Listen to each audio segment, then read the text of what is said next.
د رسول الله صلی الله علیه وسلم تربیت و خپل اولاد د رسول الله صلی الله علیه وسلم دعوت د رسول الله صلی الله علیه وسلم پیغام و عام مومنانو ته د خپل اولادو په باره کې په دې کم آیت کریمه چې ما ستاسې ودرانه حضور ته تلاوت کی دا د سورة تحریم شپږم نمبر آیات دی. په دې آیت کریمه کې الله عز وجل مومنان ته امر کوي یا ایها الذین آمنوا ای د ایمان والو قوا انفسکم و اهلیکم نارا تاسې وساتئ خپل ځانونه او خپل اهل د جهنم د ورس. بی الله تبارک و تعالی د جهنم د ور په باره کې الله رب العزت فرمایي چې د دې ور دا ور بلیږي په چی باندې یا ایها الناس یا ایها الذین آمنوا قوا انفسکم و اهلیکم نارا ای د ایمان خاوندانو تاسې خپل ځانونه او خپل اولادونه د جهنم د ور څخه وساتئ. وقودها الناس والحجاره چې د دې ور بلونکی دا ور بلیږي پر انسانانو او پر ډبرو باندې. د جهنم د ور سوځونکي د سون توکي هغه انسانان او ډبرې دي.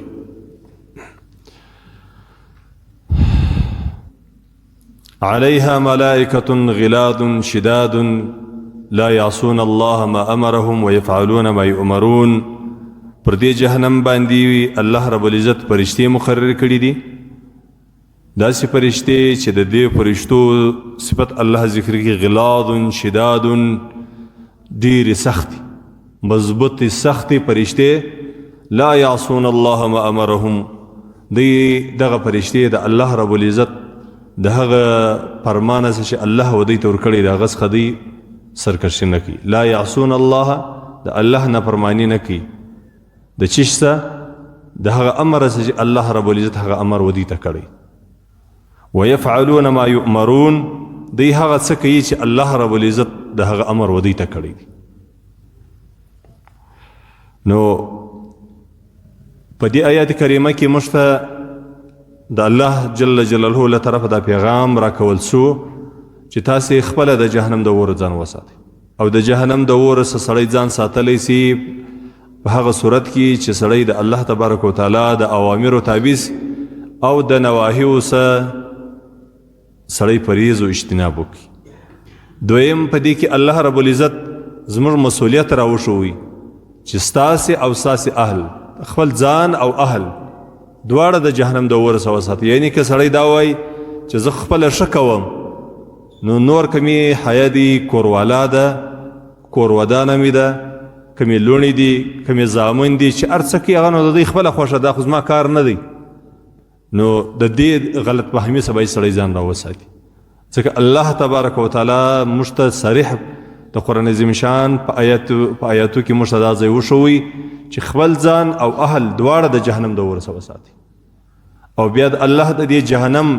هغه د سون توکي الله موږ ته راوښول چې دا جهنم اور به بلیږي پر انسانانو پر ډبرو باندې. او الله رب العزت بیا موږ ته دا ځای راوښوي چې پر دې باندې داسې فرشتې الله مقرر کړي دي چې هغه سختې دي هغه زړه سوځونکي نه دي هغه په دې باندې خوا نه بدیږي نه په دې باندې طبیعت خرابېږي او د انسانان په اور کې سوځي. الله داسې سختې شدیدې فرشتې الله ورباندې مقرر کړي دي. او د دې فرشتو بیا داسې هم نه دی چې دوی الله څه ورته ویلي چې د انسانانو جهنم ته بوځي یا د جهنم اور ورباندې بل کړي یا په جهنم کې واچوي. بیا دې دا فرشتې په خپل طبیعت باندې د الله د امر ماسې وایي د دوی راولاړ څه دي وکړي څوک دې پرېږدي یا دې څوک دې نه راوځي نه دا رقم نه ده. لا یعصون الله ما امرهم دوی د الله نافرماني نه کوي. ویفعلون ما یؤمرون هغه څه کوي چې الله رب العزت دوی ته وایي بس دی هغه کوي. نو الله رب العزت د خپل اولاد